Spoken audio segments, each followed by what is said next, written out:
ካብ መዓልትታት ሓደ መዓልቲ ናብ ሓንቲ ሰበይቲ ገዛ ኣትዩ ከምቲ ኩሉ ግዜ ዝገብሮ ስለ ማርያም ስለ እመብርሃን ዘክሩኒ እናበለ ሰላም ሰላም ተኸታተልቲ ዩቲዩብ ቻናል ኣልጓል ትግራይ ከመይ እኒኢኹም ከመይ ቀኒኹም? ኣነ ሰላም እየ እግዚአብሔር ይመስገን። ከምቲ ኣነ ሰላም ዘለኹውን ንስኻቶም እውን ኣብኡ ዘለኹምዎ ሰላምን ፍቕርን ጥዕናን ይምነወልኩም። እሺ እምበሃር ሎማዓንቲ ከዓ ሓቀኛ ዛንታ ክፉእ ንርእሱ ፅቡቕ ንርእሱ ዝትብል ኣርእስቲ ሒዘልኩም ቀሪበኒ ይኹና ርኢኹም በሽካዕ መጨረሻ በእውነት ቪድዮ ኣይንርኢ ኣለናይ ሙሉእ ብሙሉእ ኣይንርኢ ኣለናይ በተለይ ኣብ ታይሱ ሙሴ ኣብዚ ሰዓት በሪ ኣልዒልኒ ዩቲዩብ ማለት እዩ ያው በሪ ልብል እኒኦ ምንም ዘይሰማዕናዮ ነገር ቃል ህይወት የስምዐልና ገለልል ፅሑፋት እኒኦ ማለት እዩ ውራት ኣሕዋተይ ያው ተኽኢልና ካፊትና ሓዲግና እዛ ላይክ ብቻ መቕማጥ ተዘይኮይኑ ግን ኣሕዋተይ ማዕረይ ኣይንመናጉዮ ስሳትና ንዳጋገፍ ንተሓጋገዝ ኩለኩም ይደሊ ሳብስክራይብ ዝገበርኩም ኮመንትኹሚ ላይክኩሚ ኣይፈልየኒ ሸር እናገበርኩም ኣባራትዑኒ ብዘንጥቦ ብዘጉደለ ድማ እናባራታዕኹም ኣብ ጌጋለለኒ እናኣረምኩም ክትኸዱ ይለባበኩምና ሎማዓንቲ ላርእስቲ ላፍታ ዛንታ ከብለኩም ያው ብጣዕሚ ደስ ዝትብል ዛንታ እያ ሰሚዕና ከዓ እንመሃረላ ኢለ እየ ዝሓስብና ላብኡ ከብለኩም ብኣተሓሳስባ ሞት ከይበፅሐና ክፉእ ነገር ኣይትሕሰብ ሓደ ኣብ ገዳም ዝነብር ተምሃራይ ነበረ እዚ ተምሃራይ እዚ ሙሉእ ሂወቱ እናለመነ እዩ ሂወቱ ዘመሓድር ነይሩ ዋላካ ከምኡ ለማኖ ለሚኖም ዘመሓደሩ እንተነበሩ ካብ ካልኦት ዝፍለየ እንተሃልዩ ግና ስለ ማርያም ስለ እመብርሃን ኢሉ ድሕሪ ምልማኑ ናይ ሃገረሰብ ሰባት በብዓቕሞም ይዝክርዎን ይህብዎን ኣብ ዝሃብዎ ሰዓት ድማ ሰናይ ንርእሱ ክፉኣት ንርእሱ እንዳበለ ይከይድ ነበረ እምበኣር እዚ ተምሃራይ ትምህርቱ እንዳተምሃረ ዝተወከፍዎን ዝሃብዎን ሰናይ ንርእሱ ክፉኣት ንርእሱ እንዳበለ ይነብር ነበረ ካብ መዓልትታት ሓደ መዓልቲ ናብ ሓንቲ ሰበይቲ ገዛ ኣትዩ ከምቲ ኩሉ ግዜ ዝገብሮ ስለ ማርያም ስለ እመብርሃን ዘክሩኒ ኢሉ ምስ ለመነ እታ በዓልቲ ቤት ቁርሲ ቆሪሳ እንጀራ ኣምፀአትሉ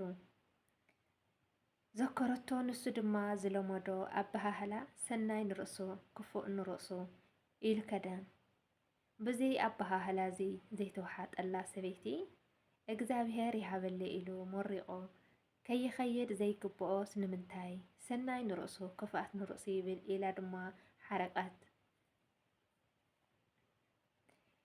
ከምዚ እንተኾይኑስ ፅባሕ ይመፃእ ከርኤኒ እዩ እንዳበለት ፈከረት ድማ ብፅባሒትኡ ድማ ከም ልሙድ ንዶራሮ ዝኸውን ንምልማን ኢሉ ናብቲ ከባቢ መፀአ ከም ልሙድ ስለ ማርያም ስለ እመብርሃን እንዳበለ ገዛ ገዛ ይኸይድ ጀመረ እታ ሰበይቲ እውን ቡራሸ ስዋ ኣብ ውሽጢ መርዚ ሓዊሳ ተፀበየቶ እቱ ተምሃራይ ከዓ ኣብ ገዛኣ ምስ በፅሐ ስለ ማርያም ስለ እመብርሃን እንዳበለ ድምፃዓው ኣቢሉ ምስ ለመነ ሰበይቲ እውን እቲ ዝደለየቶ ቡራሸ ስዋ ሒዛ ሃወቶ ኣብኡ ከፍ ኢሉ ከይሰትዮ እቲ መርዚ ከይቃትሎ እዩ ኢላ ስለ ዝሓሰበት ካብኡ ድሕሩ ክሰትዮ ከም ዘለዎን ሓበረቶ ስማዕ ዝሓወይ ኣብዚ ከፍ ኢልካ ምስ ዝተሰትዮ ክምሽየካ እዩ ስለዚ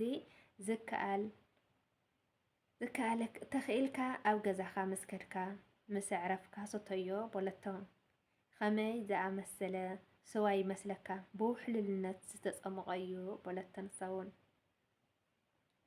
ከፍ ኢሉ ከም ምስታይ ከልከለቶ ንሱ ድማ ከም ልማዱ ሰናይ ንርእሱ ክፍኣት ንርእሱ ኢሉ ድማ ካብ ሓደ ከይዱ እስኪ ሰናይ ኮነ ክፉእ ንርእሱ እንተኾይነሲ ንርኢ እንዳበለት ብውሽጣ ሞት እንዳሓሰበት ቀልደቶ ንሱ ከዓ ዝተዋሃቦ ምግብን ማይን ሒዙ ናብ ሙሕደሪኡ ገስገሰ ኣብ መንገዲ እናኸደ በረኻ ዝወዓሉ ዝደኸሙን ማይ ዝፀምኡን ክልተ ቆልዑ ኣናእሽተን ጓሰት ኣጋነፍዎ እቶም ክልተ ጓሰት ድማ ከምቲ ተምሃራይ ቀሪቦም በጀኻ በረኻ ኢና ውዒልና ብጣዕሚ ስለ ዝፀመአና ስለ ዝደኸመና ናብ ገዛ ክስካብ ንበፅሕ ከዓ ብጣዕሚ ክንፀምእ ኢና በልዎ እንተኾነ ካብታ ሒዝካያ ዘለኻ መስተ ቆረው ኣስትየና በልዎ።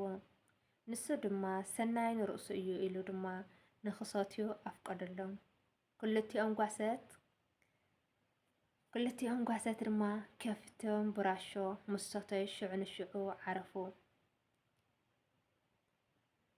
ኣብዚ እዋን እዚ ዋጭዋጭ ስለ ዝኾነ ኣውያት ስለ ዝበርትዐን ናይቲ ዓዲ ህዝቢ ናይቲ ቦታ ተኣኻኸቡ። ነቲ ፈጻሚ ምስ ረኣዩ ከዓ ከምዚ በሉ። ገሊኦም ብዱላ ንደብድቦ እንተዘይቀቲልናዮ ክብሉ ከለዉ ፍርቆም ድማ ብእምኒ ቀጥቂጥና ክንቀትሎ ኢና በሉ። ገሊኦም ድማ ናብ ሕጊ ክቐርብ ኣለዎ ክበሃሃሉ ከለዉ እታ ሰበይቲ ናይቶም ህዝቢ ሕግርግር ሰሚዓ ምስ መፀት ዝሞቱ ክልተ ጓሳት ደቃ ድማ ረኣየቶም። እቲ መርዚ ሓዊሳ ዝሃወቶ ተምሃራይ እናዓገርገረ ናብ ፍርዲ ክወስድዎን ረኣየቶ። ሽዑ እዩ ነይሩ ሰናይ ንርእሱ ክፉእ ንርእሱ ዝብል ሓቅነቲ ዝበላ። እታ ሰበይቲ ናብቱ ህዝቢ ቀሪባ ድማ ከምዚ በለቶ፣ ዝሓዝኹምዎ ዘለኹም ተምሃራይ ልቐቕዎ፣ ናይዚ ኩሉ ሽግር ድማ ኣነ ባዕለ እየ እንዳበለት ኩሉ እቲ ዝገበረቶ ድማ ተዛረበት። ብገዛኣት ክፍኣታ ደቀይ ክልቴኹ ቃቲ ዝቃተልኩ ባዕለ እየ። እዚ ተምሃራይ ንጹህ እዩ ዝገብሮ ክፉእ ፈጺሙ የልቦን ስደድዎ ብምባል ድማ ርእሳ ኣሕሊፋ ንሕጊ ሃበት። ብሓቂ ሰናይ ኮነ ክፉእ ቅድሚያ ዝጎድአና ዝጠቕመና ንርእስና እዩ። ስለዚ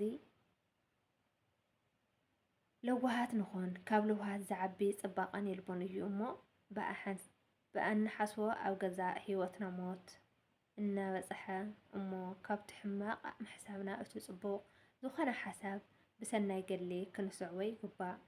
ካብ ብሓንሳብ ናብ ሞት እንበፅሕ በቲ ሰናይ ዝኾነ ሓሳብ ናብ ጽድቂ ክንበፅሕ ይግበአና። ስለዚ ስድራ እግዚኣብሔር በዳሊ እየ ካብ ዝብል ሕልና ልቦና ንጽህና ነብስና ብጽሩይ ማይ ሓጺብና ብውልድነትን ናብ ኣምላኽ ንቐርብ። ክፉእ ንርእሱ ክፉእ ዘብል ኣይንገብርን ክፉእ ድማ ኣይክበፅሐናን እዩ። ካብ ሓጢአትና ንርሕቕ ንሱ ድማ ኣይክቀርበናን እዩ። ንስ ነራ ያው ኣብ ብዙሕ እንትን የኽኣልኽዋይ ኣብ ኣናባባ የኽኣልኽወይና ያው ብጣዕሚ ደስ ዝትብል ዛንታ ብጣዕሚ እያ ደስ ኢላትናነ ያው እንድዒ ብጣዕሚ እያ ደስ ኢላትና ለኣኻቶም ውደስ ክትብለኩም በዓልቲ ምልእቲ ተስፋ እየ። ያው ሰሚዕኹም ከሽካዕ መጨረሻ ርእይቶኹም ኣይፈልየኒ። ኮመንት ላይክ ሸር እናገበርኩም ኣብትዕ ንኽለኩም ይደሊ። ከሽካዕ ብሓድሽ ቪድዮ ንመጽእ እውን ስሰናይ ንዓኹም ቻው።